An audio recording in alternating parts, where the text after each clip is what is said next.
Nonostante il governo punti sul nucleare, per il ministro Pichetto Fratin è prematuro parlare di siti a Porto Marghera. Frenano anche il presidente della regione Stefani e il sindaco di Venezia Venturini. Lavoratori delle pulizie in presidio davanti al centro commerciale di Marcon. Il nuovo piano industriale di Zara prevede una riduzione del 50% delle ore di attività del settore e stipendi giù anche del 70%. Un lanciadardi utilizzato per lo spaccio di droga che cedeva direttamente dalla finestra di casa Marghera, dove stava scontando gli arresti domiciliari. Uomo scoperto e arrestato dalla polizia locale.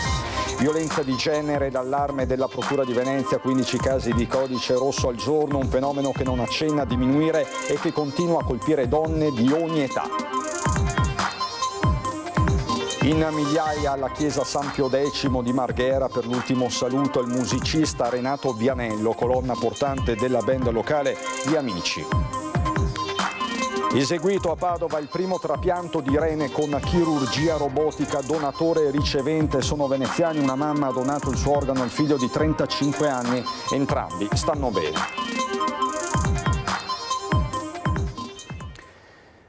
Bentrovati, buonasera telespettatrici, telespettatori di Antenna 3. In primo piano per questa edizione veneziana dei nostri telegiornali la questione del nucleare a Marghera. Se ne è parlato questa mattina a Venezia in un evento, era presente il ministro all'ambiente Pichetto Fratin che sul tema non si è sbilanciato, mentre hanno frenato e come il presidente della regione del Veneto Stefani e il neo sindaco di Venezia Venturini.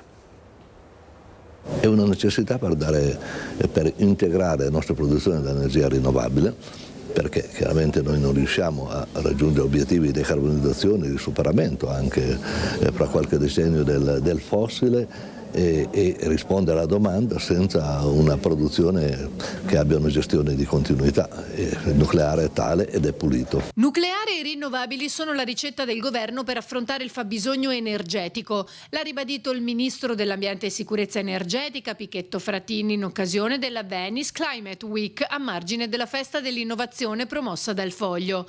Su Porto Marghera però il ministro non si è sbilanciato. Io non mi fermerei in questo momento alla valutazione a Porto Marghera o altre localizzazioni. Noi naturalmente definiremo quelle che sono le procedure di permiti, con quelle che sono le modalità di individuazione delle aree. Poi in questo momento il dire se Porto Marghera, Mestre o Torino o Milano o Napoli mi sembra un po' affrettato. Decisamente affrettato per il sindaco Venturini, che però ribadisce la necessità di puntare sulle rinnovabili. Penso che se ne discuterà tra 15 anni, quindi non mi fascerei la testa oggi. Diciamo però che l'Italia ha un disperato bisogno di approvvigionamenti di energia elettrica a basso costo. La vera competitività industriale su certi tipi di produzione, e lo vediamo insomma nella produzione ad esempio del plexiglass, dell'acciaio, di materie prime di base, ecco, passa da un'energia a basso costo. La Spagna ce l'ha, altri territori ce l'hanno, Venezia, Italia e altri paesi europei non ce l'hanno. Quindi il tema dell'energia sarà la vera sfida del futuro, molto collegata anche alla rivoluzione digitale, data center, server e quant'altro. Però ecco, parlare di nucleare, dove mettere le centrali nucleari oggi mi sembra veramente un esercizio filosofico anche abbastanza inutile. L'idea però di correre per vedere quali saranno le tecnologie del domani è sicuramente molto interessante. Diverso il progetto della regione per Porto Marghera. Noi su Porto Marghera abbiamo un altro progetto che è quello dell'hub delle terre rare. Tra l'altro nei prossimi giorni avremo un'interlocuzione con il commissario europeo che appunto sarà qui di persona per poter valutare questa soluzione che noi come Regione del Veneto abbiamo voluto offrire per garantire alle nostre imprese quel tasso di innovazione e di competitività che un hub delle materie rare, delle materie critiche potrebbe garantire al nostro territorio, e sarebbe un grande risultato per il Veneto. La cronaca sindacale ci porta davanti al centro commerciale Vale Center di Marcon per un presidio dei lavoratori, nella fattispecie i lavoratori del settore delle pulizie. Nominalmente è presentata come una riduzione delle ore di lavoro. Di fatto però, secondo ADL Cobas, significa la fine del lavoro. Al centro commerciale di Marcon manifestano i lavoratori delle pulizie e dello scarico dei negozi del gruppo Inditex, multinazionale spagnola dell'abbigliamento tra le più grandi al mondo, che ha Zara come marchio di punta. Il nuovo piano industriale del gruppo prevede un taglio del 50% delle ore di lavoro, che però a livello di stipendio è ancora più doloroso. Significa di fatto mettere alla porta i lavoratori e le lavoratrici e lavoratori che operano qua dentro, perché immaginarsi di poter accettare una riduzione dello stipendio di circa il 70%, perché ricordiamoci non soltanto il dimezzamento orario ma anche lo spostamento dal notturno al diurno, che vorrebbe dire l'eliminazione di tutta la maggiorazione del notturno, per cui vuol dire di fatto mettere alla porta le persone che hanno lavorato qui negli ultimi 15 anni. Non è bello fare i conti in tasca alle persone, ma più o meno adesso quanto guadagna uno di questi lavoratori e quanto si vedrebbe ridotto lo stipendio? Una media diciamo di 1.300-1.400 euro al mese, che è uno stipendio assolutamente insufficiente e che è pari più o meno alla metà dello stipendio medio veneto, peraltro. E una riduzione del 70% vuol dire più o meno arrivare a guadagnare 500 euro al mese. Accanto ai lavoratori di Marcon sono presenti i loro colleghi di Portogruaro, mentre una manifestazione analoga si sta svolgendo in contemporanea a Verona. La vicenda naturalmente travalica i confini regionali, ma al momento, dicono dal sindacato, dall'azienda non sono arrivate né risposte né disponibilità al dialogo. Una brutta mazzata, soprattutto tenendo conto che a operarlo è un'azienda che nell'ultimo anno ha prodotto un utile di 6,4 miliardi di euro, quindi non un'azienda in crisi, un'azienda che evidentemente ritiene legittimo poter ridurre gli stipendi già bassi in questo paese di lavoratori e lavoratrici che operano nelle pulizie per incrementare di qualche briciola i loro già ricchissimi utili.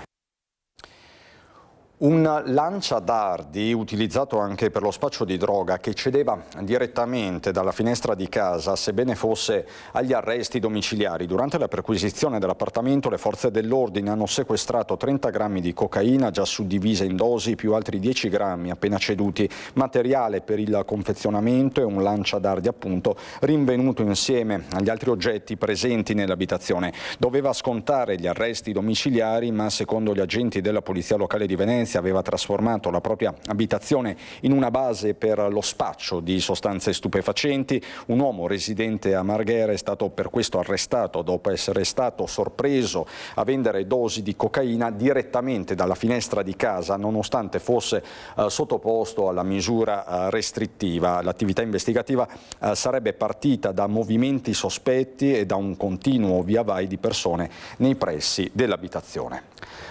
L'allarme della Procura della Repubblica di Venezia, che parla di 15 casi di codice rosso al giorno. Se ne è parlato questa mattina a Mestre con Gino Cecchettin nell'incontro dal titolo La violenza di genere prima e dopo Giulia, organizzato dall'Ordine dei giornalisti del Veneto. Ogni settimana arrivano almeno un 60-70 procedimenti per codice rosso, una quindicina al giorno di media più o meno, e quindi sono moltissimi. A lanciare l'allarme la sostituta procuratrice di Venezia Valeria Moroni, da anni impegnata sul fronte della violenza di genere. Il quadro che emerge dagli uffici giudiziari veneziani è quello di un fenomeno che non accenna a diminuire e che continua a colpire donne di ogni età ed estrazione sociale. Io penso che sia importante chiedere aiuto se si comprende che c'è qualcosa che non va o che comunque la situazione crea dei problemi. L'importante è rivolgersi a qualcuno, magari anche a un'amica, magari alla scuola nel caso di un bambino, perché spesso poi chi veicola la notizie di reato sono appunto gli insegnanti, perché magari vedono dei segni sul bambino, oppure un'amica che sa che una vicina è stata maltrattata perché sente le urla e la vede con dei segni. Vicende che troppo spesso restano nascoste fino a quando la situazione non precipita.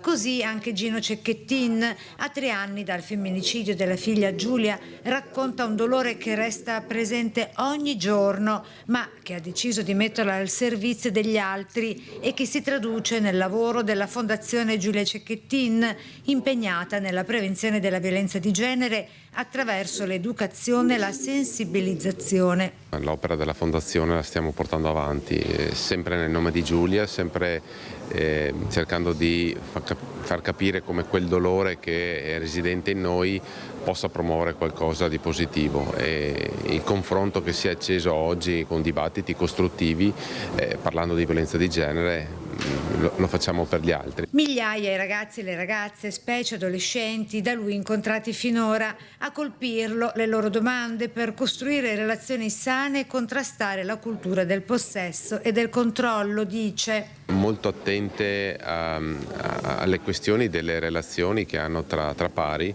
e in particolar modo le domande dei più giovani che sembrano essere molto profonde. Io ricordo sempre una domanda di una ragazza di terza media che ha detto: l'amore ti fa fare cose strane, e come possiamo noi capire quando quelle cose lì non sono strane, sono lecite, sono giuste? Dobbiamo dare delle risposte a questi ragazzi. Al centro del suo messaggio c'è una parola semplice ma fondamentale: rispetto. Quando allarghiamo il concetto della parola rispetto un po' al genere umano, penso che la risposta sia quasi ovvia. E sempre a Mestre, all'M9 Informazione e Diritto, si sono confrontate proprio sulla violenza di genere, tra cronaca, trasparenza e garanzie costituzionali. Il giornalista la notizia la deve dare se ce l'ha, il problema è cercare di capire quando e come fornirgliela questa notizia. Io resto sempre ancorato a un principio di grande prudenza nel rapportarmi con la stampa, proprio per i profili di delicatezza dell'indagine, di segreto istruttorio, che per me è molto importante. Però devo anche dire che per quello che riguarda la mia esperienza personale ho sempre avuto un rapporto leale, sincero con la stampa, con voi. Mentre la giustizia è chiamata ad accertare i fatti e garantire i diritti delle persone coinvolte, la stampa ha il compito di informare l'opinione pubblica su avvenimenti di interesse collettivo, in un costante equilibrio tra tutela della privacy e rispetto delle garanzie fondamentali. Notizie che assolutamente si devono dare, ma si devono dare nei termini giusti, usando le parole corrette, senza incorrere in banalità e in superficialità, visto che ci sono delle vittime e ci sono i familiari delle vittime. Per questo abbiamo deciso di fare questo convegno, proprio per mettere assieme 3 persone di grandissima esperienza che potessero parlare ai giornalisti e appunto suggerire, indicare una strada per parlare correttamente di violenza di genere e di femminicidi. Il patto di corresponsabilità, famiglia, scuola, società civile e politica deve essere quindi sempre più forte. Il monito di Martina Semenzato, presidente parlamentare della commissione di inchiesta sul femminicidio. Il femminicidio non è un atto personale, non è un atto familiare, ma necessariamente è un atto pubblico e un atto sociale.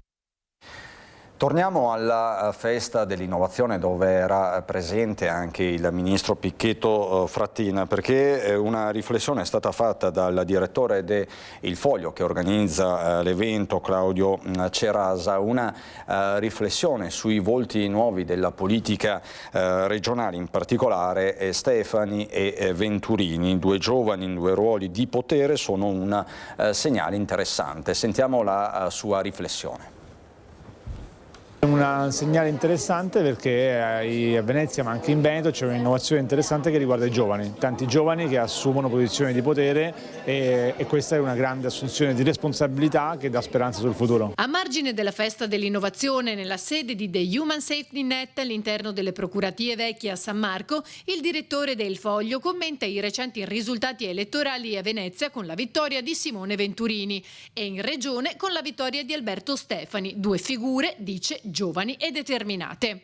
Cerasa commenta anche quanto sta accadendo in Casalega, che sta perdendo qualche pezzo tra chi ha preferito entrare in Futuro Nazionale, il partito del generale Vannacci. Lo percepisco come un errore, perché la destra del futuro, se vuole essere innovativa, deve mettere da parte l'estremismo che punta a tornare al passato e non guarda al futuro. Ognuno è libero di fare quel che vuole, ha commentato il governatore Stefani. Preferisco guardare al futuro, questa è la missione che ci hanno affidato i cittadini. Il compito della politica, ha concluso, è capire quali siano i trend, soprattutto quelli demografici, e capire quali soluzioni nuove adottare. In migliaia oggi pomeriggio si sono ritrovati a Marghera alla chiesa di San Pio X di Via Nicolodi per l'ultimo saluto al musicista Renato Vianello, colonna portante della band locale Gli Amici. Il feretro è giunto in una bara di legno chiaro avvolta da dozzine di ghirlande di fiori rossi insieme alla sua storica chitarra. Commozione, lacrime, tanti abbracci lungo il sagrato di amici e conoscenti alla moglie Laila, con la quale era sposato da 51 anni, e alla figlia Jenny. In prima fila in chiesa con il genero Umberto Pasqualetto, i nipoti Aurora e Filippo. A ufficiare l'omelia Don Filippo, tra i tantissimi presenti in chiesa, con rappresentanti delle istituzioni anche Alessandro Cook, con cui aveva scritto un libro che riassumeva la sua storia, i componenti del gruppo Gli Uragani e Aldo Tagliapietra delle Orme, con la moglie Lucia. Parliamo adesso di sanità, dei nuovi traguardi della sanità, eccezionale intervento a Padova dove è stato eseguito il primo trapianto di rene con chirurgia robotica. Si tratta di un trapianto da vivente, una mamma che ha donato il proprio rene al figlio. Mamma e figlio veneziani stanno bene. Nasce da un dono l'eccezionale trapianto eseguito nella sala operatoria Tropea dell'azienda ospedale Università di Padova, il primo trapianto di rene con tecnica chirurgica totalmente robotica. Una mamma ha donato il rene al figlio, un 35enne veneziano. A dirigere l'equipe durante l'intervento è la professoressa Lucrezia Furian. Si trattava di un trapianto di rene da donatore vivente, la mamma è stata sottoposta a una nefrectomia, quindi abbiamo prelevato il rene con tecnica mini-invasiva laparoscopica e poi quel rene lo abbiamo trapiantato al figlio con una tecnica questa volta innovativa, robotica, sempre mini-invasiva. Era la prima volta che lo facevamo qui a Padova, ci siamo preparati a lungo per questo intervento, i pazienti stanno molto bene. 239 trapianti di rene eseguiti a Padova nel 2025, 105 quelli di questo 2026. Quello eseguito venerdì era un intervento atteso e curato nei minimi dettagli. Ci è voluta molta preparazione per essere in grado di fare questo intervento in maniera sicura, nel paziente giusto, nel momento giusto, e ha coinvolto veramente tutta l'equipe, non soltanto i medici ma anche gli infermieri. L'anno scorso siamo andati insieme con gli infermieri della sala operatoria a Chicago negli Stati Uniti per mettere a punto i protocolli da utilizzare. Erano tutti molto contenti ieri di essere arrivati al traguardo finalmente di eseguire l'intervento e ovviamente molto contenti che sia andato bene. Un applauso ha sciolto la commozione di tutti in sala operatoria quando la professoressa Furian ha detto: l'intervento è finito. Professionisti della sanità, donne e uomini che sentono una doppia responsabilità nei confronti di chi riceve un organo, ma anche nei confronti di chi questo organo lo dona. Tanti pazienti ancora in attesa di un trapianto di rene, quasi 7.000 persone in Italia. Approfitto di questa occasione ancora una volta per dire quanto importante sia la donazione degli organi, e poi c'è molto da fare anche sulle terapie che vengono assunte dai pazienti dopo il trapianto, sui farmaci antirigetto, sulle strategie per rendere compatibili i trapianti quando non lo sono, quindi il nostro lavoro è ricco di sfide. Chiudiamo con lo sport. Al Teatro Regio di Parma il Festival della Serie A che ha dato il via alla composizione del calendario della prossima Serie A che vedrà protagonista il Venezia. Inizierà tra il 22 e il 23 agosto prossimi allo stadio Pierluigi Penzo di Sant'Elena contro il Lecce dell'ex mister Eusebio Di Francesco la grande avventura del Venezia Football Club nella massima serie del calcio italiano. Obiettivo: conquistare la salvezza. Ci saranno 3 soste per le nazionali, di cui una maxi pausa di 3 settimane e niente Serie A nel 27 settembre e nel 4 ottobre. Novità assoluta: 2 i turni infrasettimanali. Il Venezia è stato rappresentato dal general manager Filippo Antonelli, accolto sul palco del Teatro Reggio da un'autentica ovazione e da tantissimi complimenti da parte di colleghi e addetti ai lavori.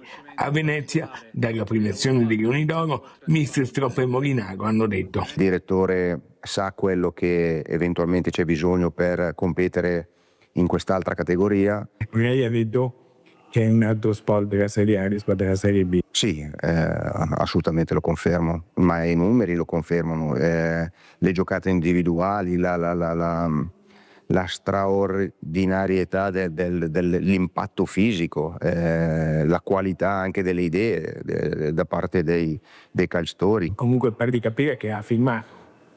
Non abbiamo ancora firmato, ma ci sono tutti Già tutto Assolutamente sì. Stiamo lavorando per fare in modo di consentire al mister e a tutto lo staff di poter lavorare al meglio e successivamente rispetto a quello che è successo in passato mantenere questo che è la categoria che per noi, come per tutti d'altronde, è molto importante in vista del futuro di questo club che sta pian piano crescendo. Un commento su un applico che è già stato ufficializzato, quello di Basic. Un giocatore che ovviamente è conosciuto e riconosciuto ed è un profilo che viene ad alzare quello che è il livello soprattutto di una categoria che necessita poi di giocatori con un background e un'esperienza importante in Serie A. Non si giocherà né a Natale né a Pasqua 2027. La prima trasferta del Venezia sarà a San Siro contro il Milan il 30 agosto. È tutto da Venezia, subito dopo la sigla come sempre c'è il meteo. Buona serata.